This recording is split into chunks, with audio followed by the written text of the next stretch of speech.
안녕하십니까. 오늘은 이때까지 해온 시황이라든지 종목 소개라든지 어떤 전략적인 부분에 대해서 이야기를 했는데요. 그 근원으로 한번 돌아가 보고 싶었습니다. 그래서 지금 하고 있는 모든 것이 투자지 않습니까? 그러면 과연 투자는 무엇인가에 대해서 한번 이야기해 보고 싶었고, 여러분들은 어떤 투자자인지 그런 거에 대한 이야기를 이번 시간을 통해서 해보겠습니다. 시간의 개념에서 단기와 장기를 이야기할 수 있을 거라고 보여지는데요. 둘을 나누는 게 이제 명확한 정의는 존재하지 않습니다. 단기를 3개월로 할지 1년으로 할지 이렇게 정해지지 않고, 장기도 5년인지 10년인지 정확하지 않지 않습니까? 시간으로 나누는 게 아니라 자기 자신이 어떤 방식으로 투자하고 있느냐에 따라 답이 달라진다고 생각하는데요. 만약에 연금을 목적으로 하거나 배당을 목적으로 한다면 10년도 단기가 될 수 있을 겁니다. 이 본인의 만약에 용돈 투자를 위해서 일주일이 장기가 될 수도 있겠죠. 비록 그 자신이 장기 투자에 집중한다고 해도 이 장기 투자는 여러 단기가 모여서 이루어졌다는 것입니다. 적어도 어쨌든 이 단기에 대처해야 한다. 시장이 만약에 10% 급락할 때마다 10%든 5%든 어쨌든 시장이 하락을 하면 그 포트폴리오를 조정하잖아요. 현금 비중을 늘리거나 종목 교체를 한다거나 이런 걸 하게 되면 과연 이게 장기 투자냐? 그 투자 행위 자체는 단기 뉴스에 이제 대응하는 방식이지 않습니까? 그래서 그렇다면 이 투자자를 장기 투자자라고 할 수 있을까라는 물음에는 글쎄요, 정답은 없는 거죠. 어디에 맞추는 건지는. 반대로 이제 또 단기에 집중해서 하는데 장기를 지향한다 하면 이 사람은 과연 뭐라고 불러야 할까요? 이 단기 투자자처럼 보이지만 지금 하고 있는 이 투자에 대한 행동은 지금으로부터 30년 후에 은퇴에 대비해서 자금을 운용하는 자금이라면 어떻습니까? 그러면 그 스스로는 장기 투자자라고 생각할 수도 있겠죠. 그래서 투자 기간에 대한 개념을 확실히 해두지 않으면 투자할 때 스스로 헷갈려 하는 상황이 올 수 있습니다. 저 역시도 마찬가지죠. 연금에 대해서 그 연금 펀드 같은 경우는 강제로 해지도 못 하잖아요. 일단 연말정산 받고 이렇게 하면 해지하면 그 가산세를 내야 되니까 할 수가 없는데, 어쨌든 비자발적이든 어쨌든 그런 부분은 장기로 가는 부분이기도 합니다. 그래서 그 목적에 따른 그 방법을 나누는 거지 단순히 그 타임 프레임으로 나누진 않는다는 거죠. 그래서 그 새로운 정보에 대해서 얼마나 민감하게 반응하냐 안 하느냐에 따라서 나누는 게 더 바람직하지 않을까 생각합니다. 좀 전에 예를 드린 것처럼 아무리 새로운 정보가 있어도 민감하게 반응할 수 없는 경우잖아요. 연금에 관련돼서는. 그런 거는 장기로 갈 수밖에 없는 부분이고요. 대부분 투자자들은 그 같은 데이터, 그러니까 같은 정보를 보게 되죠. 그 정보에 대해서 민감하게 반응을 하거나 그 민감하게 반응해서 더 적극적으로 오히려 이제 공매도를 하거나, 아니면 인버스 ETF를 산다거나 인버스 2배짜리를 산다거나 이렇게 하면 더 적극적으로 이제 민감하게 반응을 하게 되겠죠. 하지만 일부는 그냥 가만히 있는 사람도 있습니다. 이런 분들은 덜 민감하게 여기는 걸 뿐입니다. 그래서 이 스스로 새로운 정보에 대해서 얼마나 민감한지를 기준으로 나누고, 그러고 나면은 이제 스스로에 대해서 이제 물어보는 거죠. 이 정보가 소음인지 진짜 정보에서 나오는 신호인지. 그래서 소음과 투자라는 책에서도 이 소음을 어떻게 이제 잘 걸러내느냐, 이게 이제 투자에서 상당히 중요한 부분이라는 거를 말씀드리고자 합니다. 요즘같이 이제 정보의 홍수 시대에 얼마나 자기가 원하는 거를 찾을 수 있는지, 그게 중요한데요. 한 예를 들어 보겠습니다. 유리가 있고 큐빅이 있고 다이아몬드가 있다고 치면, 그 유리와 큐빅은 구분이 잘 되잖아요. 그러면 일단 이건 소음에도 속하지 않을 수도 있습니다. 뭐 큐빅이 값어치가 뭐 아주 없는 건 아니니까요. 그런데 실제 이제 이러한 다이아몬드를 찾아야 되는, 소위 말하는 포텐셜 있는 정보를 가진 그러한 종목을 찾는 게 이제 다이아몬드 같은 거를 찾는 거니까, 그런 거에 대해서 조금 더 깊이 공부를 해야 되는 부분은 좀 있습니다. 구분만 한다고 해서 되는 건 아니죠. 그 정보에도 질이 있으니까요. 그러면 일반적으로 이제 사용할 수 있는 방법은, 자기 투자 전략에 영향을 미칠 수 있는 각가지 요인과 상황을 예상을 해두고, 새로운 정보가 나타났을 때 예측해 놓은 상황과 크게 벗어나지 않는지, 아니면 예측에서 벗어나 대응에 나서야 할 만큼 중요한 정보인지 판단해야겠죠. 일반적인 투자자라면 당연히 장기에 집중하는 게 맞습니다. 하지만 이거를 오로지 시간 기준으로 정하면 안 된다는 뜻입니다. 소위 옛말에 이런 계좌 만들고 카드 잘라버려라, 요즘 같아서는 HTS 깔지 마라, MTS 하지 마라, 보지 마라 하지만, 과거와 달리 지금의 시대는 전환의 시대로 넘어간다고 하는데, 과거와 달리 이제 사람보다 로봇이든 AI든 모두 이런 부분들이 나타나기 시작하면서 유형이 아닌 무형이죠. 과거에는 어떤 인풋이 들어가야 아웃풋이 나왔는데, 지금은 인풋 없이 아웃풋이 나오는 과정이 많기 때문에, 그러한 경제도 많고 이래서 산업도 많고 생기고 있기 때문에, 과거처럼 묻어두면 없어질 수도 있습니다. 그래서 그러한 종교적인 신념처럼 이렇게 할 부분은 아닌 시대로 좀 바뀌지 않았나. 그래서 이런 부분은 저 스스로도 좀 바꿔나가고 있는 편입니다. 만약에 이제 지금 시장에서 일어나고 있는 일이 만약에 내 예상대로라면은 이제 행동에 나설 필요가 없겠죠. 근데 만약에 이제 예상 밖의 사건으로 자신의 투자 전략에 차질이 생기면 행동에 나서야 됩니다. 그럼 여기서 예상 밖의 사건을 무엇이라고 부르나요? 보통 위험이라고 일컫습니다. 다들 아시다시피요. 투자의 과정에서는 이 수익을 내는 것보다 먼저 하는 게 뭡니까? 위험을 줄이는 게 제일 더 먼저입니다. 그래서 그걸 필수라고 하는데요. 그것도 진짜 완전 필수입니다. 이 벤저민 그레이엄은 투자에서 위험은 가격 변동성이 아니라고 했고요. 소위 말하는 영구적 자본 손실 가능성이라고 해서 이 기업이 망하는 거를 말하는 거죠.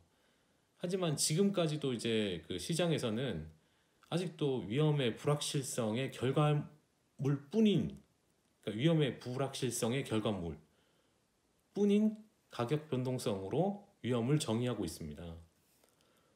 여러분들께서는 위험과 이 불확실성의 차이를 구별할 수 있어야 되죠. 그런데 이제 그게 쉽지가 않죠. 쉬운 일이 아닙니다.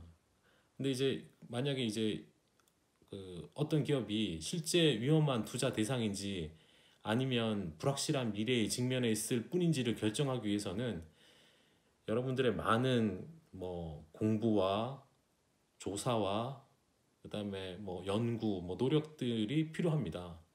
지름길 같은 건 없고 누가 그렇게 가르쳐 주지도 않죠. 그래서 끊임없이 노력해야 되는 부분입니다. 그리고 또 하나의 문제는 불확실성이 낮은 기업에 투자한다고 해서 반드시 위험이 낮다고 말할 수는 없습니다. 그죠?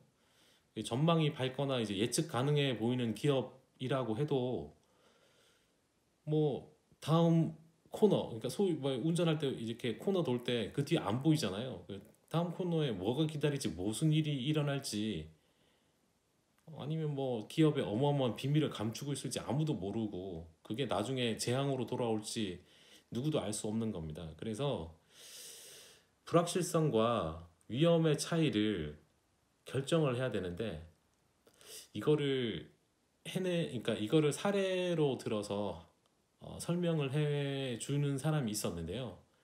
그 모니시 파브라이라고 하는 분인데, 이분이 어떤 사람이냐 하면, 국내에서는 그 책 중에 단도 투자, 주식 투자 백전백승의 법칙이라는 그 책의 저자로 알려진 사람입니다.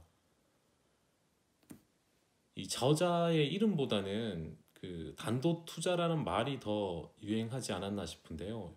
이름도 좀 외우기 힘들잖아요. 뭐 이름에서 느끼다시피 이분은 나중에 설명하겠지만, 이분은 뭐 인도 사람인데, 제가 이 책을 보기 전에는 이 단도라는 말 때문에 이게 일본에서 나온 투자서인 줄 알았습니다. 그는 투자를 하는 일이 마치 인생길 같다고 표현한 그 훌륭한 투자자 중 한 명인데요. 투자는 끊임없이 답을 찾으려고 노력하고 고민하고 인내하고 성취하는 일이기 때문일 겁니다. 그는 또 이제 자신의 인생을 이끌어준 사람으로 세 명의 이제 그루, 이제 스승을 뽑았는데, 거기에 이제 당연히 오렌 버핏이 들어가고요. 그의 동료인 찰리 먼거가 들어가고, 그리고 한 분은 자신의 아버지입니다. 그리고 이분이 이제 벅시 해스웨이 주주총회도 참석하는 분인데요. 이 사람은 그 파브라이 인베스트먼트 펀드라는 자기 이름을 딴 그 펀드, 헤지 펀드의 대표이고요. 전문 투자자인데, 1999년 이후에 연평균 28%의 수익을 올리고 있는 놀라운 사람입니다. 이 모니 씨는 아까도 말씀드렸지만 인도 태생이고, 미국으로 건너왔을 때는 무일푼이었다고 합니다. 그래서 많은 인도 출신 그 미국인들이 그렇듯이 처음에는 IT 업계에 종사했는데요. 그러다가 돈을 빌려서 IT 컨설팅 회사를 차렸고, 그 사업을 잘 해가지고 회사를 키워가지고 이걸 매각을 했습니다. 그래서 그 대금으로 헤지 펀드 회사를 설립했고요. 그게 아주 크게 성공했습니다. 잠깐 옆으로 세면 벤처 같은 거잖아요. 이 사람이 이제 미국이라는 나라가 그 창업 자금을 빌리기도 쉽고, 민간 투자가 활발히 이루어지고, 그리고 이게 성공을 하게 되면 스타트업들이 대기업에 기업을 팔고, 그 자금을 가지고 다시 이제 뭐 벤처 투자를 하든 이런 식으로 자기가 하고 싶은 더 큰 사업을 하게 되는데, 이런 부분은 상당히 이제 그 미국이 잘 되어 있고 잘 좀 부러운 부분이죠. 그래서 이렇게 그 성공 배경이 있는데요. 이 사람은 어떻게 성공할 수 있었을까요? 그 비밀이 바로 이제 단도 투자라는 말에 있는데요. 이 그대로 그 인도 말처럼 그 읽는 대로 그냥 단도라서 단도 투자인 겁니다. 이 단도라는 말이 원래 인도의 그 구자라트 지방의 말이라고 하는데요. 이 단도 투자는 아주 쉽게 설명하면 저위험 고수익 투자를 말합니다. 보통 우리는 이제 하이 리스크 하이 리턴이라고 말을 하잖아요. 그래서 고위험 고수익이 당연하다고 생각하는데, 이 인도의 구자라트 지방 사람들은 달리 생각했답니다.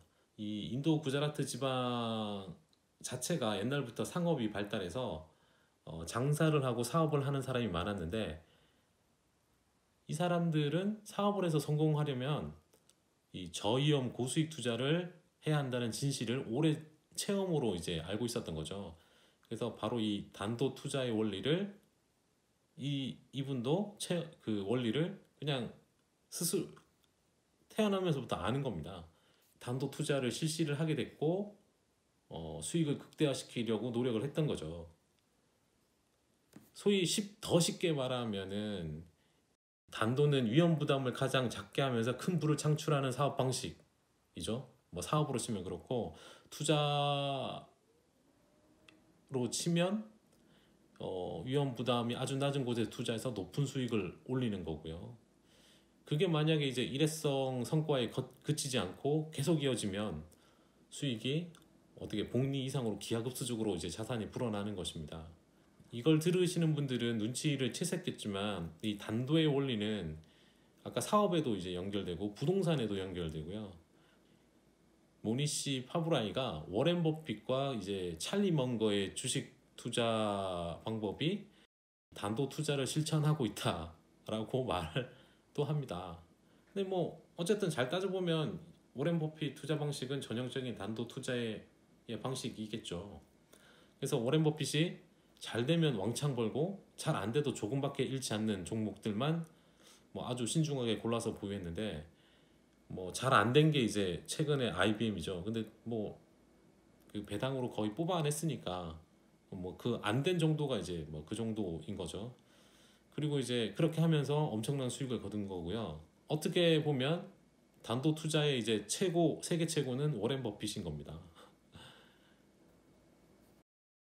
책에는 또 그 이 단도 투자로 이제 성공한 기업들을 내놨는데, 그 인도 출신 이민자들이 만든 파텔이라는 그 가문 사람들이 만든 모텔하고 호텔을 운영하는 게 있는데요. 이쪽도 이제 성공을 했고, 너무나 잘 알려진 버진 애틀랜틱을 만든 리처드 브랜슨의 이야기도 이와 같은 방법입니다.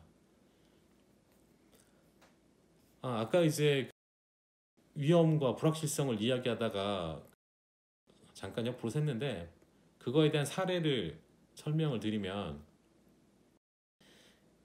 2000년대 초반에 그 스튜어트 엔터프라이즈라는 회사가 있었는데요.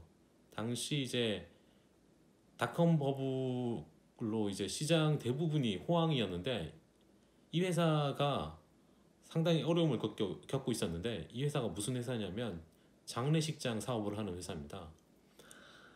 이 회사가 이제 2002년까지 갚아야 할 돈이 약 5억 달러였고요.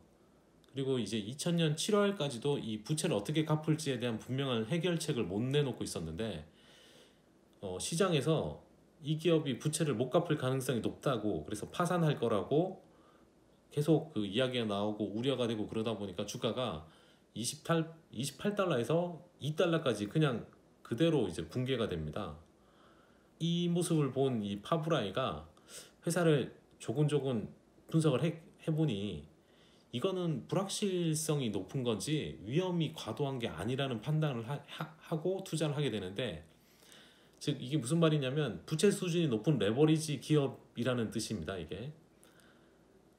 그래서 24개월 동안 이 스튜어트 부채가 크게 줄일 수 있다고 이제 생각을 했고,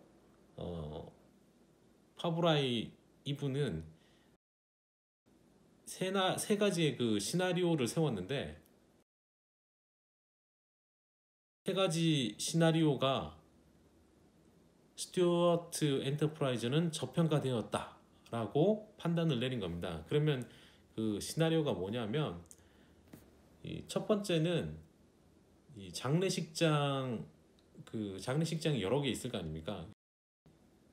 여러 개가 있는데 그 중에 한 50개에서 100개 정도로 이제 매각해서 부채를 상환하는 겁니다. 그러면은 당연히 이제 부채가 줄어드는데, 원래 이 장례식장을 기존의 그 자영업자들이 하는 그 장례식장을 인수한 것이기 때문에, 이런 긴급한 상황에서 이 사람들한테 다시 팔아도 다시 사줄 것처럼 보였답니다. 그 상황 자체가. 그리고 두 번째는 이 기업의 현금 흐름이 예측 가능하다는 거죠. 장례식은 뭐 꾸준히 일어나는 거고, 거기에 대한 이제 현금 흐름이 발생하는 거니까요. 그래서 이 비즈니스 모델이 거의 이쪽 부분에서는 거의 약간 독점 같은 느낌인 거죠. 그래서 은행 자체들이 부채 상환 만기를 연장해 줄 가능성이 높다고 봤습니다. 그리고 세 번째는 이 기업이 최악의 경우 이제 무너지더라도 장례식장 전체를 다 이제 처분을 하게 되면 채권자들한테 빚잔치 하고도 주주들한테 이제 청산금을 지불할 수 있을 정도의 자산 가치가 있다고 본 겁니다. 그래서 이 세 가지 시나리오를 통해서 파브라이가 다음과 같은 결론에 도달하는데, 최악의 이제 세 번째 시나리오가 나온다고 할지라도 주가가 2달러까지 떨어진 것은 과도하다. 그래서 만약에 이제 이 세 가지 시나리오 중에 하나가 실현이 된다면 불확실성이 해소될 거고 주가가 반등할 거로 봤는데, 그 반등의 규모가 그 당시 이제 주당 현금 흐름의 한 10배 정도, 또는 가격으로는 7, 8달러까지 상승할 수 있을 걸로 이제 분석을 했습니다. 그래서 이제 이 파브라이 인베스트먼트 펀드에서 2000년 3분기와 4분기에 걸쳐서 스튜어트의 주식을 주당 2달러 선에서 매집을 했죠. 그리고 못해도 2년 안에는 4달러 정도에서 빠져나올 수 있을 걸로 예상을 했습니다. 뭐 간단히 말해서 이제 이 스튜어트의 당시 상황은 불확실성은 높았지만 영구적 자본 손실 위험은 낮았다라고 파브라이는 본 겁니다.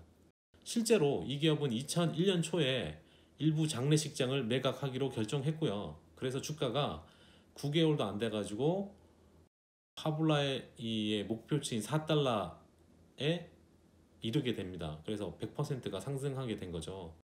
이러한 경우는 아주 드문 경우입니다. 하지만 뭐 투자자들이 활용할 수 있는 완벽한 기회가 무엇인지 잘 보여주는 사례입니다.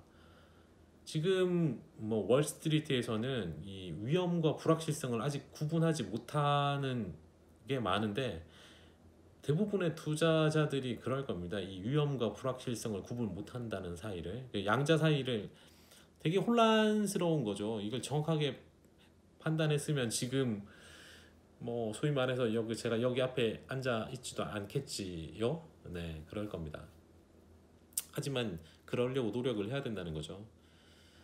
이 버핏과 이제 그 그레이엄 같은 이 현명한 투자자들이 소위 말하는 시장, 그레이엄이 이제 시장을 미스터 마켓이라고 불렀는데, 이 미스터 마켓이 지니고 있는 이 변덕스러움이 있습니다. 이 변덕을 활용해서 수십 년 동안 그 엄청난 수익을 올리는데, 변덕을 부리면 가치가 있는 거를 엄청 싸게 이제 내다 파는 거죠. 그 소위 말하는 폭락하는 그런 걸 말하는 건데요.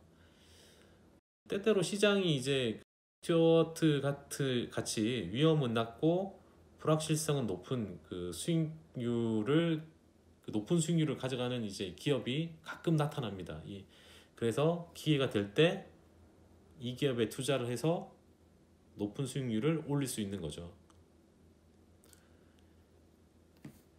실전에 이제 한번 들어가 보겠습니다. 이론 같은 이야기는 뭐 다 그런데, 실전에 들어가게 되면 저를 포함한 대부분 투자자들이 나름 이제 아까 말한 뭐 완벽한 기회의 종목은 잡지는 못하더라도 공부를 하면서 이 살만한 주식이나 싸다고 느끼는 주식을 뭐 잘 찾아내죠. 잘 찾아내는데 대부분 잘 못 팔아서 문제가 되지 않나요?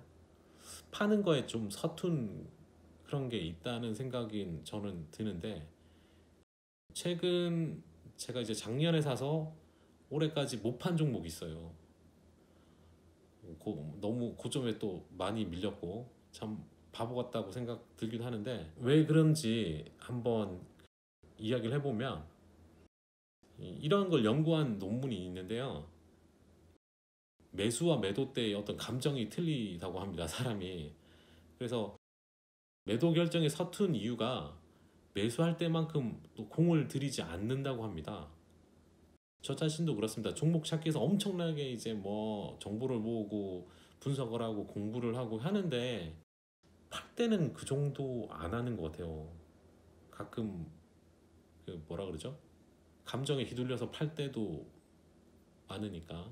아니면 뭐 기술적으로 테크니컬 분석을 통해서 팔거나 이런 경향이 상당히 많은데 다들 좀 그러지 않는가 싶어서 그 이제 특히 이제 투자자들이 어떤 경우에 해당되냐면 약간의 수익이 나거나 약간의 손실이 났을 때와 푼 수익이 나고 있거나 큰 손실을 보고 있는 주식도 있잖아요. 그러면은 어느 걸 팔까요? 사람들은 당연히 약간의 수익과 약간의 손실이 난 종목을 팔게 됩니다. 그걸 더 많이 판다고 합니다. 그러한 경향이 이제 통계에 그렇게 나온다고 하는데 그렇기 때문에 이제 그 더 큰 그 상승을 못 누리는 거죠. 그 반등의 결과를 못 누리는데 그래서 이제 성급하게 이제 수익이나 손실을 확정지으면 결코 투자에 바람직한 행동은 아닙니다. 그런 부분은 좀 조심해야 되는 부분이고 매도를 어떤 식으로 해야 되는지에 대해서 좀 그 고민을 해야 되는데 결국에는 실적 갖고 판단을 해야 됩니다. 특히 이제 미국 주식은 실적 시즌에 실적이 좋게 나오는데 좋게 나와서 그날 뭐 5%, 10% 많게는 막 20% 근처에까지 오르잖아요. 근데 그럴 때 홀랑 팔아버리는 거죠. 그러면 뭐 안 된다는 뜻인데 그리고 매도도 마찬가지입니다. 매도에 대해서 실적이 안 좋아서 가이던스가 안 좋거나 실적이 안 좋아서 빠지는 종목이 있습니다. 특히 이제 큰 주식 중에 페이스북 같은 경우인데 그때 결정을 빨리 내리는 거죠. 이런 거를 그대로 정보를 줬지 않습니까? 그래서 매도를 해야 되는데 저 같은 경우도 이제 반밖에 못했습니다. 그리고 이제 아직까지 반을 그대로 들고 있는데 이게 결국에는 중요한 부분이라는 겁니다. 매도에서 매도의 결정을 짓는 부분은 결국 기업의 펀드멘탈에 기초해야 되는 거죠. 다른 부분이 아니라는 겁니다. 그래서 그런 걸 개선할 수 있어야 하고요. 매도를 단지 이제 다른 게 좋아 보여가지고 그거를 사기 위한 자금으로 파는 행위는 결코 좋은 행동이 아니라는 것입니다. 이때까지 이제 이렇게 해서 투자의 어떤 전반적인 걸 두서없이 이야기를 했는데 요약을 해보면 자기 스스로 자기는 어떤 스타일의 투자자인지 즉 이제 장기와 단기를 타임에 맞춰서 그러니까 시간 프레임에 맞춰서 생각하지 마시고 그리고 자기가 지금 하고 있는 그 돈의 성격이 어떤 목적을 가지고 하고 있는지에 따라서 자금의 성격을 정하시고 투자 기간을 정하게 되죠.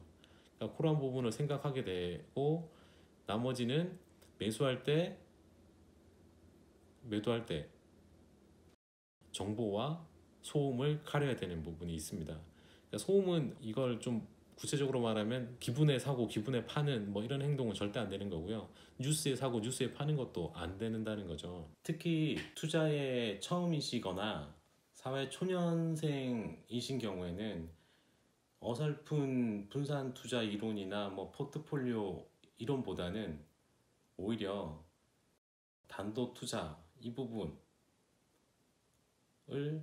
선택하는 게 어느 정도 돈을 모으는데 더 좋은 효과가 있을 거라고 저는 생각합니다. 모든 이론을 다 균일한 그 사람에게 적용할 수는 없거든요. 소위 말하는 그 스노볼이 되기 위해서는 작은 눈뭉치를 만들어야 되잖아요. 그걸 만들기 위해서는 처음부터 분산 투자를 해서는 눈뭉치를 만들 수 없다는 생각입니다. 그래서 어느 정도 자기가 그 연구를 하고 공부를 해서 하나의 그 눈뭉치를 만들 수 있는 자신만의 종목을 찾아야 되고요. 그걸로 인해서 눈뭉치를 만들고 그걸 이제 눈덩이를 만들어야 되는 그런 과정을 거쳐야 된다고 저는 생각합니다. 이게 맞든 안 맞든 뭐 자기 스스로 판단하는 것이겠지만 어느 정도 이제 돈을 여유롭게 굴리려면 그런 게 좀 필요하지 않나 싶습니다. 그냥 월급만 모아서 뭐 나눠서 투자하고 이런 거 해서 돈을 어느 정도 모을지는 좀 미지수라는 생각입니다. 그래서 아까 말씀드린 그 낮은 수익으로 최고의 수익을 낮은 위험으로 최고의 수익을 오를 수 있는 방법은 그 완벽한 기회 종목을 찾는 것이죠. 그런 경우가 보통 이제 뭐 과거에 10년에 한 번씩 왔던 그러한 부분이 되겠죠. 소위 이제 돈 잘 버신 분들이 대부분 그러한 경우인데 그러한 타이밍을 잘 맞춰서 노리시거나 아니면 그런 종목을 잘 잡아야 한다는 생각입니다. 이 이야기를 마지막에 하는 이유는 마지막까지 뭐 유튜브 시청하시는 분들이 잘 없으니까 이런 사견적인 이야기를 하는 거고요. 제 경험상 자기 젊었을 때 이렇게 그 소위 말하는 지금까지 한 이야기를 우리말로 그냥 두 단어로 이야기하면 두 단어 넘나? 배심입니다. 이 배심을 길러야 되는데요. 이 배심이라고 하는데 이 소위 말하는 버티는 능력을 길러야 된다고 하죠.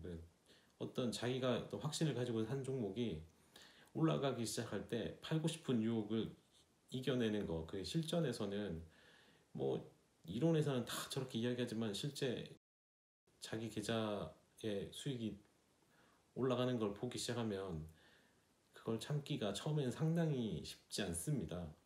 그러다가 소위 말하는 그 배심을 부릴 수 있는 그거는 계속된 어떻게 보면 투자 연습을 거쳐서 나온다는 생각이거든요. 그러니까 그런 것을 느끼려면 나름 계속적인 노력과 실전을 거쳐야 된다. 아무리 책 많이 본다고 해서 돈 버는 거 아니기 때문에 이런 거 보시고 계속 실천을 하셔야 됩니다. 투자를 하셔야 돈을 버는 거지 공부한다고 돈 버는 거 아니기 때문에 결국은 노력과 뭐 실전을 병행하는 뭐 그런 투자자가 되셨으면 좋겠습니다.